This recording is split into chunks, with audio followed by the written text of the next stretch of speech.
Hi guys, rocking Rakesh అని ఒక comedian ఉన్నారు భయ్య. జబర్దస్త్ ప్రోగ్రామ్ లో చాలా స్కిట్లు చేశారు. సో ఆయనది ఒక మూవీ రిలీజ్ అయింది భయ్య రీసెంట్లీ. దాని పేరే కేసీఆర్, కేశవ చంద్ర రమావత్. యాక్చువల్లీ నేను ఆ సినిమా చూడడానికి వెళ్ళాను భయ్య 2-3 సార్లు థియేటర్ కి.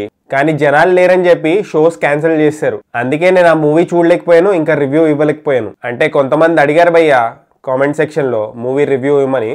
సో వాళ్ళకి ఆన్సర్ అయితే ఇప్పుడు మ్యాటర్ ఏంటంటే, ఒక వీడియో వైరల్ అవుతుంది భయ్య సోషల్ మీడియాలో. రాకింగ్ రాకేష్ వాళ్ళ ఇంటి మీద ఐటీ రైడ్స్ జరిగాయని. అప్రాక్సిమేట్లీ 16 మినిట్స్ ఉంది భయ్య ఆ వీడియో. కానీ డిఫరెంట్ ప్లాట్ఫామ్స్ లో దానికి స్నిప్పెట్స్ అంటే చిన్న క్లిప్పులు కట్ చేసి అప్లోడ్ చేస్తున్నారు. Shocking IT rides on rocking Rakesh అని. చాలా మంది ఆ వీడియో నిజం అనుకుంటున్నారు భయ్య, ఆ రైడ్ నిజం అనుకుంటున్నారు. కానీ 5th క్లాస్ ఫెయిల్ అయినోడు కూడా తెలుస్తుంది భయ్య సరిగ్గా చూస్తే ఆ వీడియో స్క్రిప్టెడ్ అని. మిస్టర్ బచ్చన్ సినిమాలో రైడ్ కంటే వరస్ట్ గా ఉంది భయ్య ఆ ఇన్కమ్ ట్యాక్స్ రైడ్. ఆ వీడియోలో ఏముంటుందంటే, 3 income tax officials rocking Rakesh ఇంకా వాళ్ళ వైఫ్ ఫోన్స్ లాగేసుకుంటారు భయ్య. లాగేసుకొని వాళ్ళని కొన్ని క్వశ్చన్స్ అడుగుతారు. మీకు కేసీఆర్ సినిమా తీయడానికి ఏ పొలిటికల్ పార్టీ సపోర్ట్ చేసింది, మీరు ఎవరికి బినామీ, మీ డాక్యుమెంట్స్ అన్ని తీసుకురండి మేము వెరిఫై చేయాలని చెప్పి ఐటీ అఫీషియల్స్ చెప్తారు. అయితే రాకింగ్ రాకేష్ గారు చాలా కూల్ గా, నేను ఎవరికి బినామీ కాదు, నా సొంత డబ్బులతో సినిమా తీసానని చెప్తారు. యూజువల్లీ ఐటీ రైట్స్ ఇలా ఉండవు భయ్య.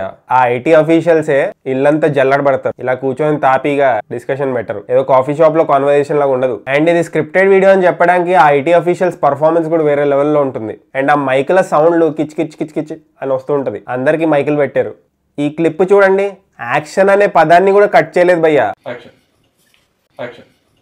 యో ఎడిటర్ చూసుకోవాలి కదా, యాక్షన్ కట్లు అవన్నీ కట్ చేయాలి. సినిమాని స్క్రిప్టెడ్ వీడియోల ద్వారా ప్రమోట్ చేయడం అస్సలు తప్పు కాదు. పూర్వంలో చాలా మంది యాక్టర్స్, చాలా మంది మూవీ టీమ్స్ వాళ్ళ సినిమాల్ని అలా ప్రమోట్ చేసుకున్నారు. మన విశ్వక్సేన్ ఉన్నారు కదా, పాగల్ సినిమాని ఒక స్క్రిప్టెడ్ ప్రాంక్ వీడియోతో ప్రమోట్ చేశారు. అది ఎంత పెద్ద వైరల్ వీడియో అయిందో మీకు తెలుసు. అండ్ రీసెంట్లీ లవ్ రెడ్డి అనే ఒక సినిమాని కూడా ఒక స్క్రిప్టెడ్ వీడియోతో ప్రమోట్ చేశారు. కానీ రాకింగ్ రాకేష్ కేసీఆర్ సినిమాకి సంబంధించి ఈ స్క్రిప్టెడ్ ఐటీ రైడ్ వీడియో ఏదైతే ఉందో కొంతమందిని అఫెండ్ చేసింది భయ్య. ఎందుకంటే ఐటీ అఫీషియల్స్ ని ఇంత కామెడీగా చూపించినందుకు.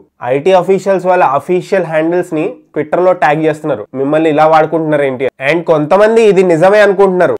నిజం అనుకుంటే ప్రాబ్లం ఏంటంటే, గవర్నమెంటే ఇది ఎక్స్ చీఫ్ మినిస్టర్ కేసీఆర్ కి ఫర్ మూవీ కాబట్టి కావాలనే గవర్నమెంట్ ఐటీ రైట్స్ చేపించిందని చెప్పి నమ్ముతున్నారు అండ్ తిడుతున్నారు కూడా. But the fact of the matter is, ఇది ఒక స్క్రిప్టెడ్ వీడియో భయ్య. అండ్ కామెడీ ఏంటంటే, ఆ వీడియో ఎండ్ కి రాకింగ్ రాకేష్ గారు చెప్పిన మాటలకి ఐటీ అఫీషియల్స్ కరిగిపోయి వాళ్ళే ఈయనకి డబ్బులు పంపిస్తారు, సారీ మేము తప్పుగా అర్థం చేసుకున్నామని. సో ఇది స్క్రిప్టెడ్ వీడియోనే, అఫీషియల్ ఐటీ రైడ్ కాదని చెప్పడానికే ఈ వీడియో చేశాను భయ్య. ఏది నిజం ఏది అబద్ధం తెలుసుకుంటారని. సరే, నేనైతే కేసీఆర్ కేశవ చంద్ర రమావత్ సినిమా చూడలేకపోయాను. ఎందుకంటే నేను థియేటర్కి వెళ్ళినప్పుడల్లా షోని క్యాన్సిల్ చేశారు due to lack of audience. So ఓటీటీలో వచ్చాక చూస్తాను నేను. ఒకవేళ మీరు సినిమా చూస్తుంటే మీకు ఎలా అనిపించింది కామెంట్ చేయండి. అండ్ ఈ ఎంటైర్ ఇష్యూ మీద మీ ఒపీనియన్ ఏంటి కామెంట్ చేయండి. అండ్ జస్ట్ ఇన్ కేస్ ఇంకా సబ్స్క్రైబ్ చేసుకోకపోతే సబ్స్క్రైబ్ చేసుకోవచ్చు కదా. పుచ్చు పుచ్చు.